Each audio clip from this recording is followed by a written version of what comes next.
Hi folks, today we're going to go over some things that came in through the email, and we're going to cover those about horses.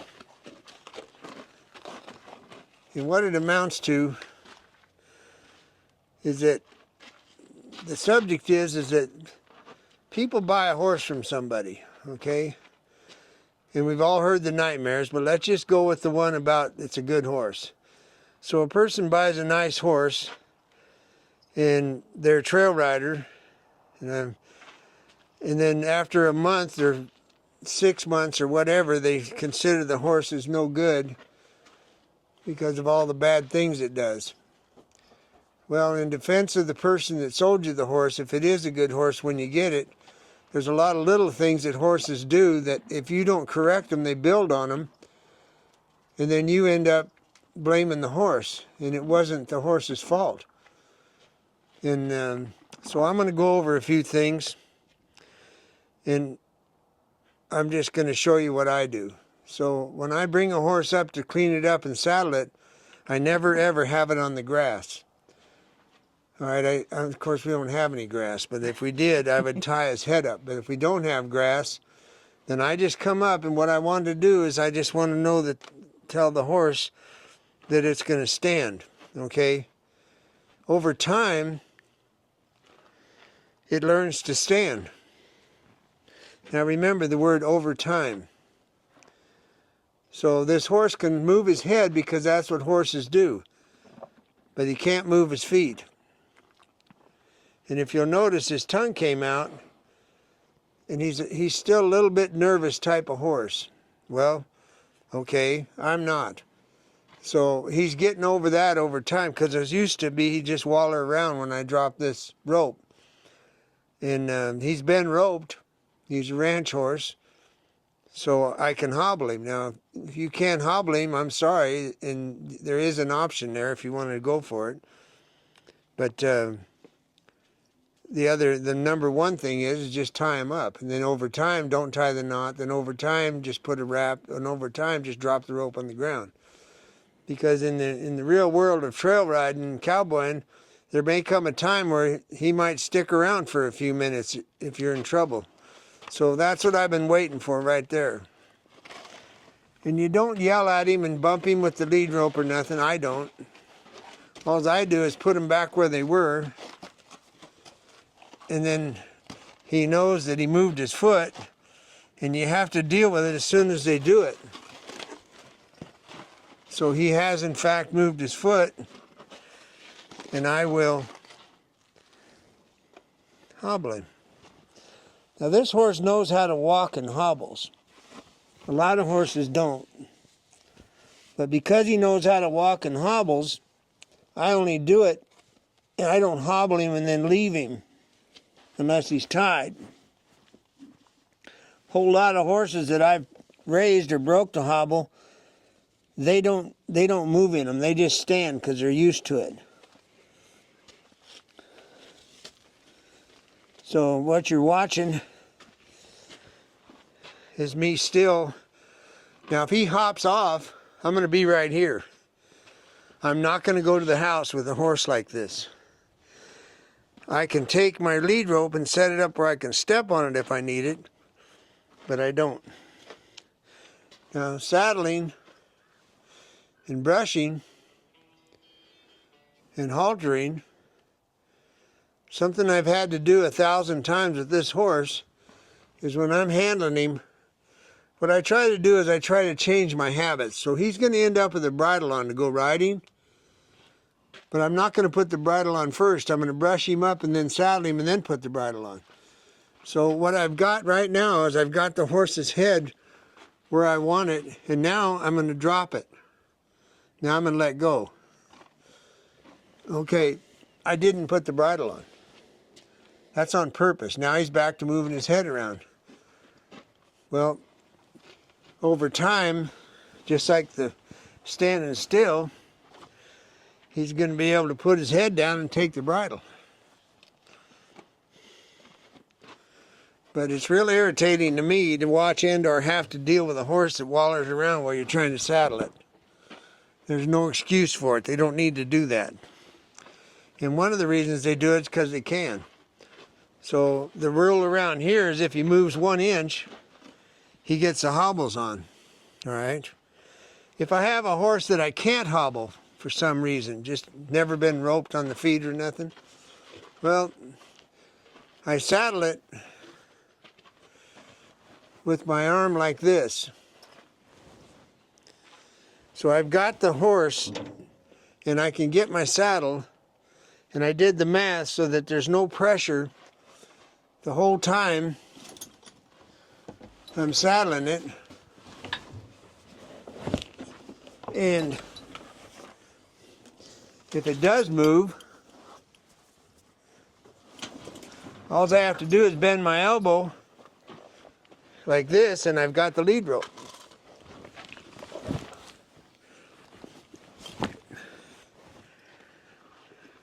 So that's another way to do this. And what the point is if he does move around, then I'll circle him aggressively in a circle, not letting the front feet leave. It's like a one range stop. Then I'll say, okay, now can you stand? And that's one way of approaching that. But the point is, you buy a horse and it stands real quiet to saddle, and then a month from now it's wandering around. That isn't because of the horse, that's because of you. So don't do it.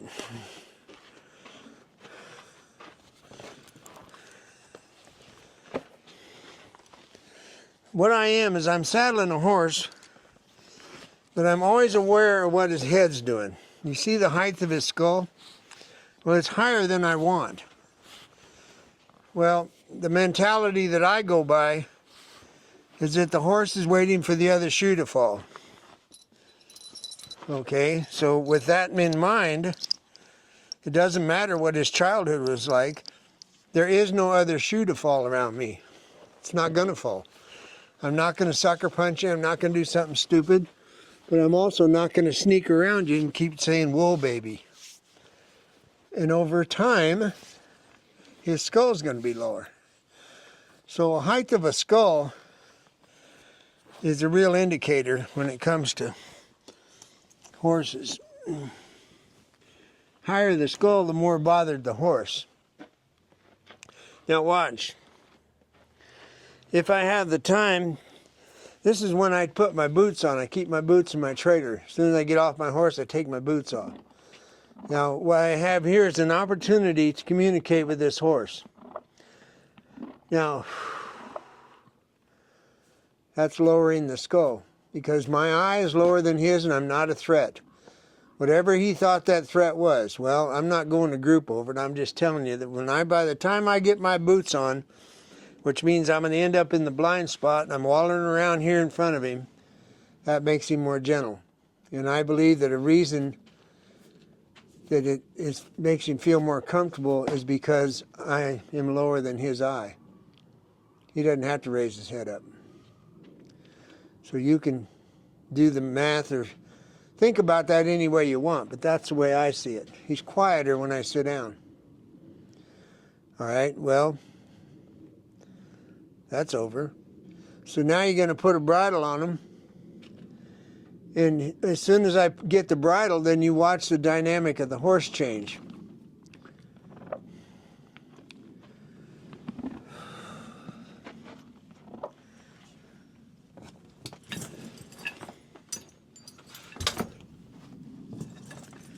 So here's the bridle. Same thing, I'm not going to steal a ride. As you know, I don't hook up the curb strap. You notice where his head is. It isn't because there's a wild deer jumping across the road. It's because he knows I've got a bridle in my hand. So now, I simply bring his head back, because I've already done that. I take it down, and it's going to go back up as soon as I reach for the halter. But over 470 or 812 times, he's going to just stand here. If I have to, I can sit on a bucket for an hour and he'll bridle just fine. The problem with me now today is if I get down on a bucket, I can't get up. So as you'll notice, his head keeps cocking away. So there's the bridge of the nose and there's the fingernail. Now the left hand Keeps the skull there. There's the automatic response. Now watch. If you're vertically challenged, get a pony. Under the bit, from behind, pulling the head back to me, placing the bit, left thumb. This is nothing more than a habit, you guys. That's all it is. I'm pushing with my fingernails on the skull from the offside. He's going to take the bit. He knows it and I know it. And for me personally, this is a deal where I don't train them, I outlast them.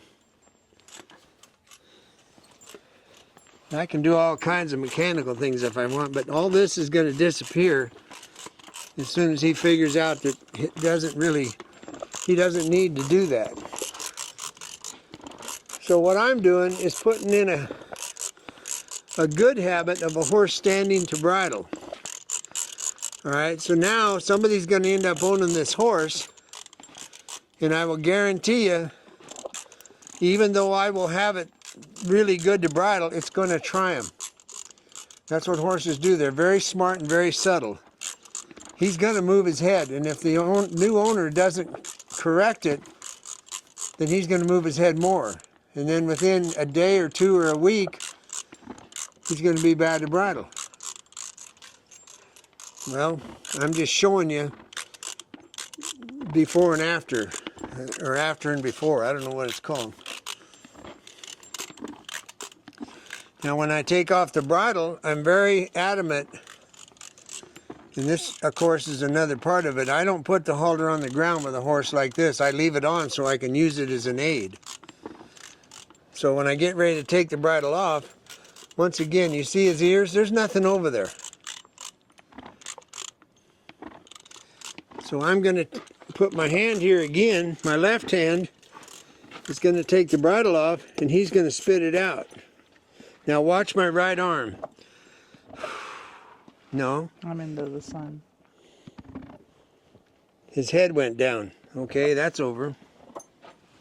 These are all just little subtle things that actually happen. So now I'll bring his head back again for the 10th or 15th time. I'm going to hook his nose with the halter, bring it to me, and put the halter on. My feet did not move. Here's the number one mistake that people teach horses to be bad horses by doing this, chasing their head around. Don't chase their head around. Bring their head back to you. Okay. Now, the list. And see, he thinks that I'm supposed to take the saddle off.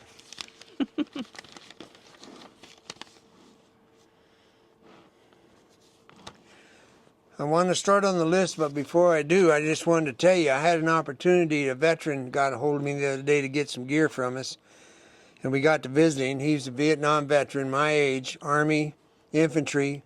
I was artillery.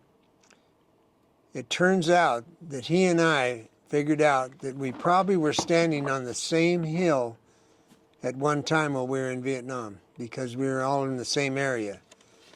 And the odds of that are pretty slim. And the real odds of somebody knowing where the LZ was that we were talking about, it was LZ Center. And we backed up the infantry. That's what the artillery did. So it made me feel really good to hear from somebody that made it through it and they're fine. And for those of you that don't know about a lot of veterans, and I don't know about a lot of veterans, but the Vietnam veterans, a whole bunch of us, came back to a world of hate and shame and blame and all this stuff. And I know a lot of guys from that went to Vietnam that have been married 3 times. They picked alcohol or drugs to solve their problems when they got back. And they found something to help them make it, and that was an animal usually, a dog or a horse or a cow or a pig or a cat. Well, him and I got the same parallel because we've both been married 3 times. We both picked alcohol. We quit it. And we both have a horse and a mule. And what are the odds? So that just kind of tickled both of us. Anyway, the saddling, one of the things about hobbling when a horse has been roped is that when you go to put the saddle on, it helps them keep their hip from moving. They don't move their hip around. If they do move their hip around, you got to take the time to put a saddle rack out by your horse, because you know you got to work on this, and you can just set the saddle down, walk around and move the horse back where he was, and go back and get the saddle again. And if you're in a hurry, then throw the list away. Now outside when you're riding, one of the biggest things that I've watched over my career, and you know, cowboys that draw a check every month, I've never seen this as a problem. You got to understand, we deal with trail riders and cowboys. And the difference is that the cowboy has a string of horses, and those horses get rode all the time, all year long, when it's their turn. So they have a job to do. So 98% of all the things I'm talking about never happen because they're just want to get along. So anyway, jogging down a ditch and out the other side, and then later on you jog down and you trot out and you giggle and think it's cool. Well, what that leads to is a horse dumping you. Because the deeper and longer the ditch and the longer the climb up out, when they get about halfway up, they're going to blow up. And it's real simple to dump you. We had an ex-student that her and her friend thought it was really fun to go to an empty motorcycle cross track, meaning the hills, and they would take their horses, and it was a thrill to them to get to run the horses as fast as they could up the hills. And all they did was create chaos in the horse's mind. Now, the ex-student had a fear level, but evidently running up a hill wasn't fearful. It was more fun than fear. Well, paid for it on the flat ground because the horse now is amped up. She ended up getting dumped on the side of a hill and breaking her hip. Okay. So running up hills is nothing that is really good. And if you get a nice horse and you start doing that as a habit, you're going to get in trouble. When you're going down the trail, one of the common things that happens on trail horses is they're stealing grass. Well, obviously that's not a problem within 700 miles where I live. But a lot of people jerk on the bridle and say something. They make a sentence of some kind. But I have found that as a horse starts to put its head to eat grass, you kick them with both feet, and it makes them raise their head up. So you've just now not pulled on their mouth. So that's a clue for you. Now, if you happen to get a horse like what we sell, country horses, a lot of them never drank out of a bucket. They've never seen grain. They're just country horses. Well, what you don't do is you don't take a country horse and put it in a stall. That's like putting it in jail. And especially if it's a solid stall and they can't see, it's absolutely wrong. Don't do it. Horses don't need to be in stalls anyway because we deal with trail riders and cowboys. There is no triple blanket, turn on the lights, go to the futurity thing around us. So what they do is the horse gets broke in a stall, meaning it just goes brain dead. And feeding treats is probably, as you can notice, has been a really, really big problem. And when you sit down, especially, the horse expects something to be in their hand. Now watch what I do. You see how the lips move? It's looking for the treat that isn't there. So over time, once again, it's going to find out there are no treats. You're going to get bumped in the nose, but you're not going to get a treat. So some guy sells you a really good horse, then you start feeding it treats, and pretty soon you call him up and say, well, it bit me. And I'm hoping that he will laugh and hang up. Barn disease. You buy a horse and you keep it in town because you have to, who cares? And you make a big mistake. And you tell everybody there that you meet, because they're all so nice, and you say, I haven't had a horse since I was a kid, but I want to get back into it. You have just now put a big, giant target on your back. And I don't know if you've ever seen a coyote on a lame deer, but the group in the barn that are geniuses are going to attack you and tell you every single thing you need to do.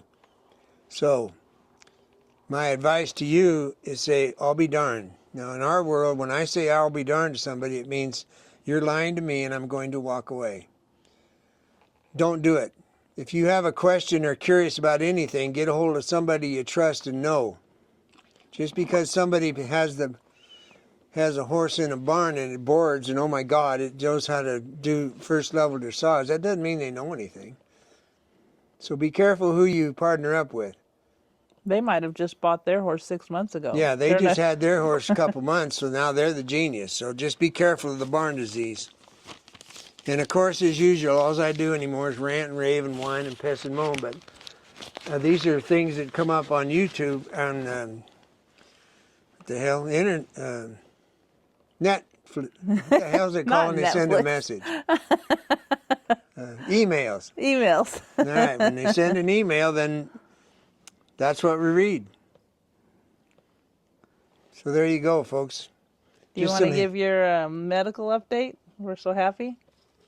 Yeah, okay. I don't like going over medical things because that's all old people do. But the good news is a couple of days ago I got the catheter out of me in the bag that I was packing around from the surgery for the blasting the giant marble-sized kidney stone. And 2 weeks later they pulled the catheter out and I got on this horse and rode off. And in the last month, I've tried to ride 2 or 3 times, and the pain was so bad I couldn't make it.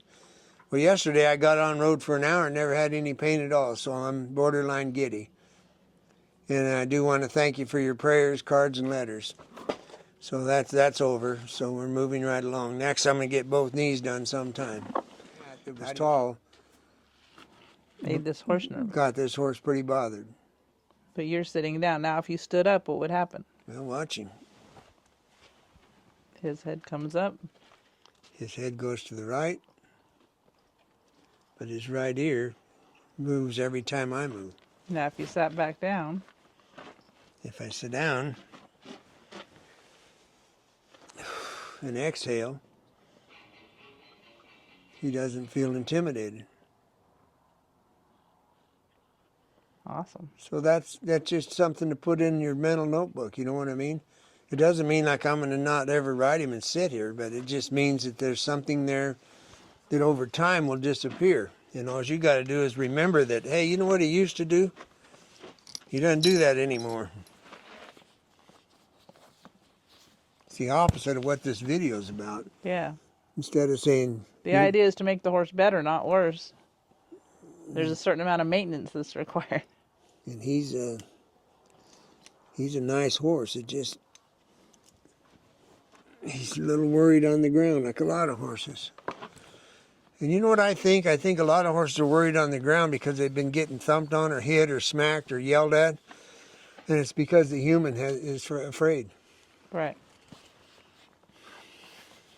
They don't have real presence and leadership. Mm-hmm.